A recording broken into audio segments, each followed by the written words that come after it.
Hola, vamos a hablar sobre el práctico 6, que es sobre topología en Rn. Hola, vamos a hablar del práctico 6, que es sobre topología en Rn. El primer ejercicio nos da una definición, nos dice que una función n de Rn en R es una norma si satisface estas tres propiedades, que son las siguientes. La norma de un vector u de Rn siempre es mayor o igual que 0.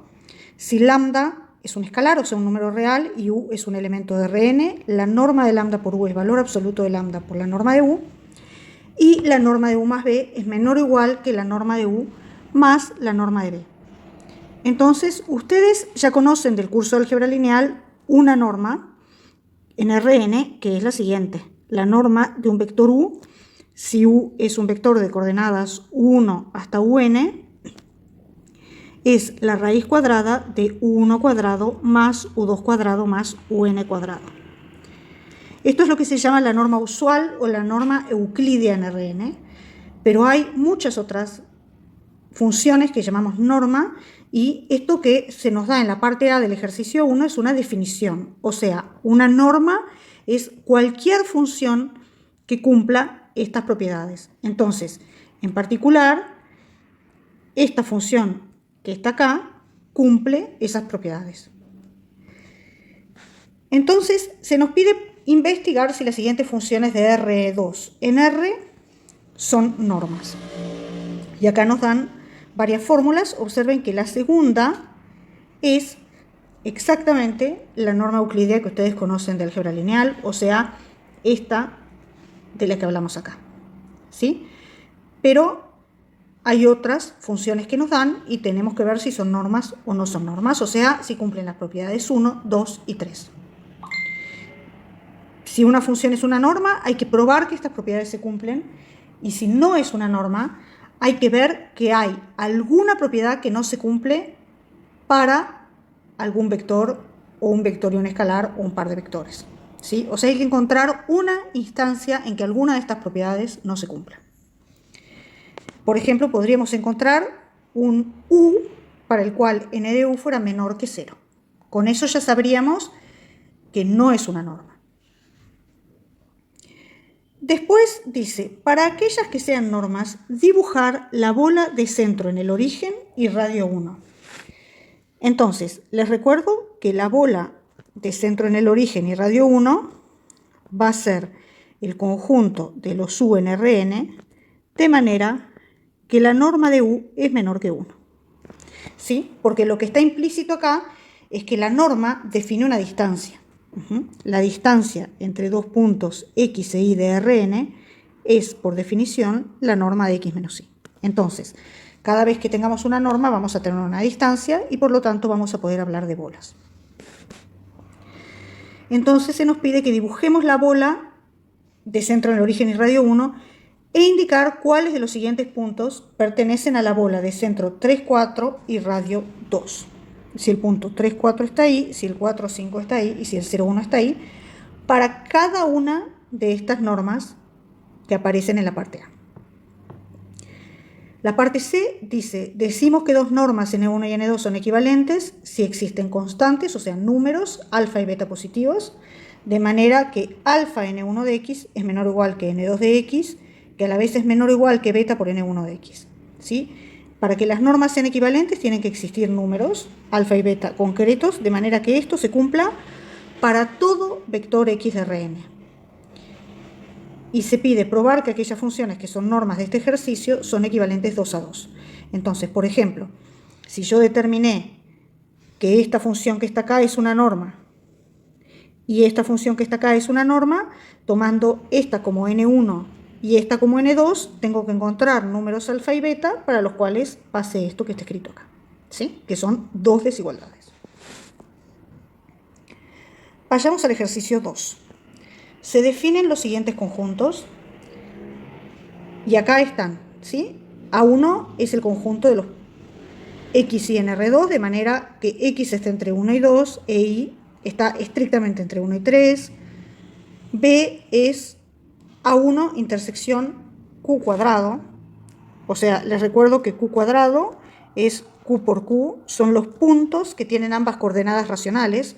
Entonces se nos pide que intersectemos A1 con Q cuadrado, A2 también está dado por una expresión, etc. Entonces se pide representarlos gráficamente, o sea, dibujarlos e investigar si están acotados. Les recuerdo que un conjunto está acotado cuando se puede meter adentro de una bola. Hallar el interior, la frontera y la clausura de cada uno de ellos. Hallar el conjunto de sus puntos de acumulación. Indicar si son abiertos. Entonces acá hay que recordar un montón de definiciones, ¿sí? Yo les sugiero que este ejercicio lo hagan con las siguientes definiciones a la vista: interior de un conjunto, frontera de un conjunto, clausura de un conjunto y la definición de conjunto abierto y la definición de punto de acumulación, ¿sí?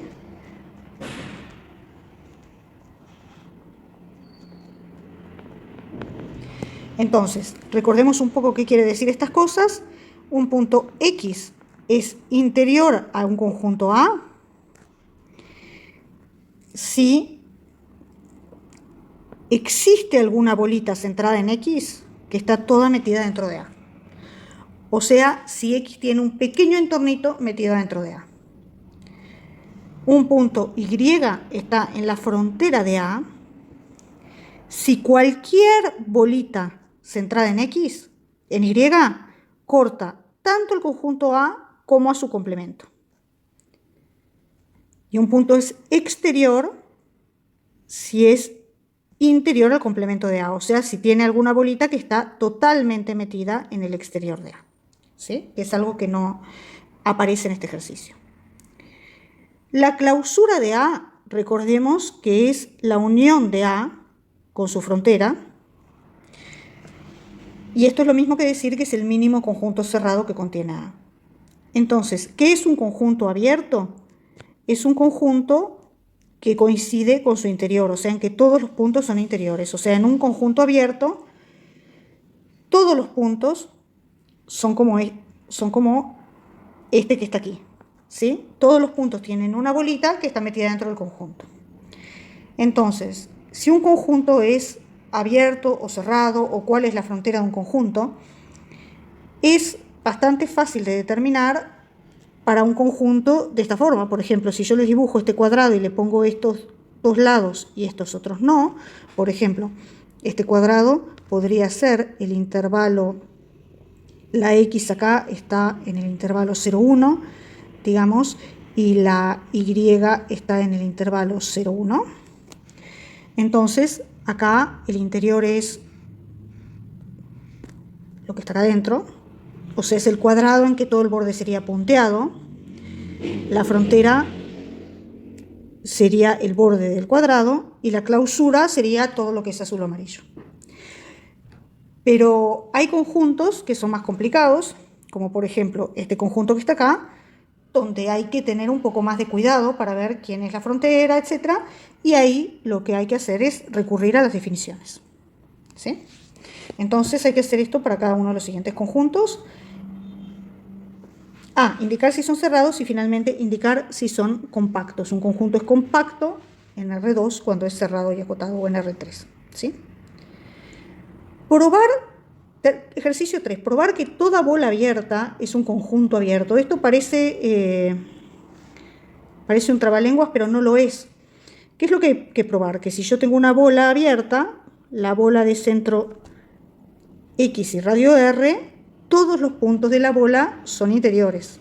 Eso lo que quiere decir es que si yo tomo algún punto en la bola, este punto Y es interior a la bola. Y eso quiere decir que hay una bola centrada en el punto Y que está toda metida adentro de la bola de centro X y radio R. O sea, lo que hay que probar es que para todo punto en la bola de centro X y radio R existe un pequeño radio para el cual la bola de centro Y y radio R' está contenida en la bola de centro X y radio R, ¿sí? Si probamos esto, estaríamos probando que la bola de centro X y radio R es un conjunto abierto. La parte B de este ejercicio dice probar que si A es un conjunto abierto y P es un punto de A, entonces A menos P es abierto. O sea, si yo tengo un conjunto acá que es abierto, entonces lo que tienen que imaginarse es lo de adentro de esa curva que yo dibujé, y tengo acá un punto P, saco el punto P y obtengo un conjunto abierto. O sea, esto es algo así como una torta frita, ¿sí? Porque ahora tiene un agujerito. Entonces tengo que probar que eso es abierto, o sea, que si yo me tomo un punto Y por acá, en A menos P, hay una pequeña bola centrada en Y que está toda contenida en A menos P. ¿Sí? Bueno. El ejercicio 4 dice, sean A un conjunto abierto de R2 y C el conjunto A intersección Q por Q. O sea, vamos a mirar los puntos de A en que ambas coordenadas son números racionales y se pide lo mismo que en el ejercicio que ya habíamos discutido antes, hallar el interior, la clausura y la frontera. Pero acá fíjese que no sabemos nada sobre el conjunto A excepto que es un abierto de R2, o sea, es un ejercicio más abstracto. El ejercicio 5 dice, sean A y B dos conjuntos en Rn, no dos conjuntos Rn. Se define el conjunto suma de la siguiente forma. Es el conjunto de todos los elementos de la forma A más B con A en A y B en B. Y se pide demostrar que si A es abierto, A más B es abierto. Y se preguntan qué se puede decir de A más B si A es cerrado. Entonces, recordemos que un conjunto es cerrado. Cerrado no es lo contrario de abierto. ¿Sí? Ese es un error bastante común. Entonces, un conjunto es cerrado cuando contiene sus puntos de acumulación, equivalentemente cuando contiene su frontera, o cuando es igual a su clausura, o cuando el complemento es abierto. Todas esas cosas son equivalentes, ¿sí? Pero los conjuntos no son como las puertas, que o están abiertas o están cerradas, ¿sí? Hay conjuntos que no son ni abiertos ni cerrados. Todo Rn es un conjunto que es abierto y que también es cerrado. Entonces, para hacer esta parte B hay que ir de vuelta a la definición de conjunto cerrado y tratar de explorar esta pregunta. Probar los siguientes resultados. A es abierto si, solo si, la intersección con su frontera es vacía. Entonces, acá tenemos un sí, solo sí. Esto quiere decir que tenemos que probar que si A es abierto, A intersección la frontera de A es vacío. Y el recíproco, que si A intersección la frontera de A es vacío, entonces A es abierto. La parte B nos pide probar que el interior de A, que es A menos la frontera de A, es un conjunto abierto. Y luego nos dice, más aún, es la unión de todos los subconjuntos abiertos contenidos en A. Esto es una cosa que no es tan fácil de escribir. Esta unión no es tan sencilla de escribir. ¿Cómo probaríamos que este conjunto es la unión de los subconjuntos abiertos contenidos en A? Bueno, por un lado, lo que tendríamos que probar es que si B está contenido en A y B es abierto, entonces B está contenido en el interior de A. Con esto lo que estaríamos probando es que la unión de todos los subconjuntos abiertos contenidos en A está contenida en el interior de A, ¿sí? Porque si cada uno de ellos está contenido en el interior de A, su unión también. Y lo otro es que si tenemos un punto que está en el interior de A, entonces está en algún subconjunto abierto contenido en A.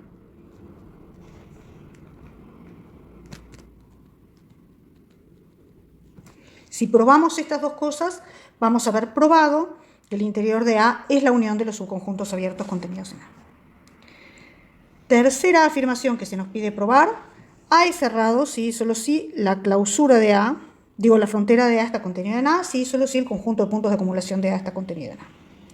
¿Sí? Y esto sigue.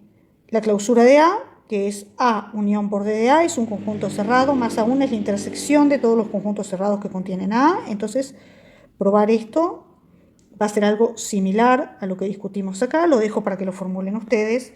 El conjunto de puntos de acumulación de A es un conjunto cerrado, etc. Acá nos pide probar que la unión, acá Este es el ejercicio 7. La unión de una familia arbitraria de conjuntos abiertos es un conjunto abierto. Esto no es tan distinto conceptualmente de probar que la unión de dos conjuntos abiertos es un conjunto abierto. Es mucho más difícil de escribir en notación matemática. Probar que la intersección de una cantidad finita de conjuntos abiertos es un conjunto abierto. Pregunta si es cierto que la intersección de una cantidad arbitraria de conjuntos abiertos es un conjunto abierto. Entonces, por ejemplo, si la respuesta a esto es no, ¿cómo se ve? Bueno, hay que dar una cantidad de conjuntos abiertos que sea infinita, cuya intersección no sea un conjunto abierto. Y finalmente dice extraer conclusiones sobre la unión e intersección de conjuntos cerrados. Ahí lo que hay que recordar es que un conjunto es cerrado si solo si su complemento es abierto. Entonces, una vez que probamos una serie de cosas relativas a uniones e intersecciones de conjuntos abiertos, vamos a mirar qué pasa con las uniones e intersecciones de los complementos que serían cerrados. El ejercicio 8 dice estudiar la convergencia de las siguientes sucesiones definidas en R2. En caso de no convergencia, determinar la existencia de subsucesiones convergentes y calcularlas. La convergencia de sucesiones es similar en R y en R2, pero recordemos que en R2 A sub n converge cuando n tiende a infinito a un punto X, si y solo si que para cualquier bola centrada en X, la sucesión está acá adentro a partir de un cierto índice. O sea, para todo R mayor que 0, existe n0, de manera que para todo n mayor o igual que n0, la sucesión a sub n está en la bola de centro X y radio R. ¿Sí? Entonces tenemos que estudiar los límites de estas sucesiones que están acá, y también recordemos que una sucesión converge si y solo si ambas coordenadas convergen. 9. Sea xn una sucesión en Rn. Probar que si una sucesión tiene límite, entonces toda subsucesión tiene el mismo límite. Tomamos una sucesión en R2 que converge a un punto P, y acá nos dicen que A es el conjunto de los xn tal que n está en n. O sea, no miramos la sucesión como función de los naturales en R2, sino que miramos la sucesión como conjunto, el conjunto de puntos que es la imagen de la sucesión. Hallar el interior de A, la clausura de A, el conjunto de puntos de acumulación de A y la frontera de A. Demostrar que un punto A es de acumulación de un conjunto X y solo si existe una sucesión en X que converge a A, pero de puntos que son distintos de A. O sea, esta es una sucesión en X menos A. Esto nos habla un poco de que en la parte B hay dos situaciones posibles, ¿sí?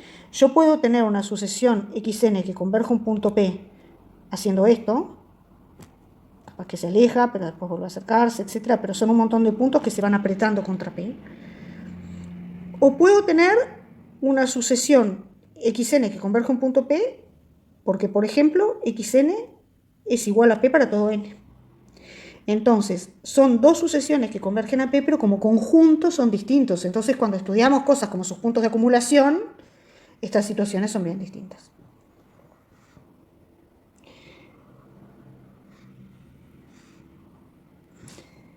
Bueno, vayamos a ver los ejercicios opcionales. Distancia entre dos conjuntos. A y B son dos subconjuntos no vacíos de Rn. Definimos la distancia entre los conjuntos A y B de la siguiente manera. Entonces, este es A, este es B. Por supuesto que los conjuntos pueden ser mucho más complicados que estos que yo estoy dibujando, pero la idea es que la distancia es lo más cerca que están, es cuánto los separa. Entonces, una manera de medir la distancia es, yo tomo cualquier punto en A, otro punto en B, y miro la distancia entre ambos, ¿sí? Si hago esto para todos los pares de puntos y miro el ínfimo de estas cantidades, voy a tener la distancia entre A y B. Este ínfimo no tiene por qué ser mínimo, Porque, por ejemplo, si A y B fueran los conjuntos de este dibujo, pero fueran abiertos, o sea, si yo estuviera mirando solo lo que está encerrado por esas curvas que dibujé, estos puntos que están a una distancia, que es la distancia entre B, no están entre los conjuntos, o sea, este ínfimo sería realmente un mínimo. Digo, este ínfimo no sería un mínimo, ¿sí? Entonces, la distancia es eso, es mirar todos los pares de puntos, un punto en A y un punto en B, la distancia entre ellos y tomar el ínfimo de esa cantidad. Dice, mostrar que la distancia de A y B es 0 si A y B se cortan. En particular, la distancia de un conjunto a sí mismo es 0. Observen que acá dice sí, no sí, solo sí. O sea, lo que hay que probar es que si A intersección B es no vacío, entonces la distancia de A a B es 0. La parte B dice mostrar con un ejemplo que puede ocurrir que la distancia de A a B sea 0 y sin embargo A y B no se intersecten. O sea, hay que probar que el recíproco de la parte A no es cierto. Mostrar que si A y B son compactos, o sea, cerrados y acotados, entonces A intersección B es no vacío si y solo si la distancia de A a B es 0. O sea que para conjuntos compactos sí se cumple el recíproco de la parte A. El ejercicio 2 habla del conjunto de Cantor, que ahora vamos a ver lo que es. La parte A nos dice, sea K sub M una sucesión decreciente de conjuntos compactos no vacíos en Rn. Nosotros hemos estado estudiando sucesiones en R y en R2, pero ¿qué es una sucesión de conjuntos? Bueno, simplemente una familia infinita de conjuntos que se llaman K sub 1, K sub 2, K sub 3, K sub 4, etc. ¿Sí? Entonces, cada K sub M es un conjunto compacto y no vacío de Rn. Y después, que sea una sucesión decreciente, lo que quiere decir es que Km más 1 está contenido en Km. O sea, si Km es así, Km más 1 está acá adentro. Y dice, probar que la intersección de todos los Km es un conjunto compacto y no vacío.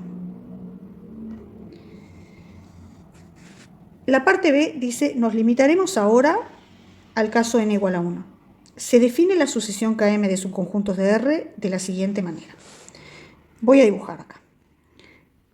K0 es el intervalo 0, 1. K1 es lo siguiente. Agarro K0, que es el intervalo 0, 1, y le saco el tercio central. O sea, acá tengo un tercio, 2 tercios, y K1 va a ser lo que resulta de sacar el tercio en medio. ¿Sí? K2 es algo que voy a obtener a partir de estos dos intervalos, sacándoles a cada uno de ellos el tercio del medio. ¿Sí? O sea, saco esto que está acá. Me quedan 4 intervalos. K3 lo voy a obtener sacando el tercio central de cada uno de estos 4 intervalos y voy a obtener así 8 intervalos, etc. ¿Sí? Entonces, estos conjuntos van a ser todos compactos y no vacíos, porque cada uno de ellos va a ser una unión finita de intervalos cerrados en R. Y lo que se llama el conjunto de Cantor es la intersección de todos ellos. En la parte A de este ejercicio se probó que es compacto no vacío, entonces acá hay que probar que es compacto no vacío. Si ya lo hicieron en la parte A, simplemente lo usan. Hay que probar que coincide con el conjunto de sus puntos de acumulación y que tiene interior vacío.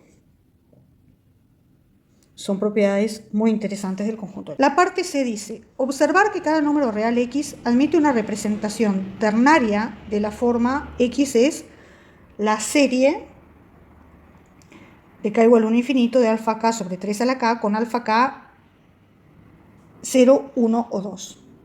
¿Qué es lo que quiere decir eso?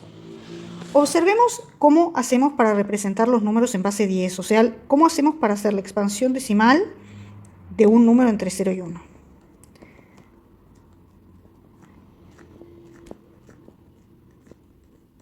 Bueno, imagínense que todos estos intervalos tienen la misma longitud y longitud de un décimo. Uno va de 0 a un décimo, otro de un décimo a 2 décimos, etc.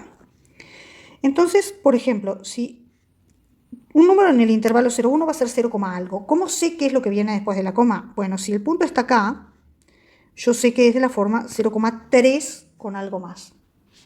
¿Qué es lo algo más? Bueno, si subdivido este intervalito en 10, me fijo en cuál cae este puntito, digamos que cae en el quinto, entonces es 4. Si cae en el quinto es 0,34. Porque fíjense que el primero serían los que son 0,30, el segundo los que son 0,31 y el último los que son 0,39. ¿Sí? Si cae en el quinto intervalito es 0,34. Ahí ese intervalito lo subdivido en 10 y eso me va a dar la tercera cifra, etc. Entonces, cuando escribimos un número en base 10, lo que estamos haciendo es escribirlo de esta forma: 0, beta 1, beta 2, beta 3, beta 4, etc., donde cada beta i es un dígito entre 0 y 9. Una manera de escribir esto, si este es x, es decir que x es un décimo, vamos a escribirlo así primero, un décimo por beta 1, o sea, es beta 1 sobre 10. En este caso sería 3 sobre 10. Llegué acá. Y luego, ¿qué tengo que sumar? Tengo que sumar 4 centésimos para llegar por acá.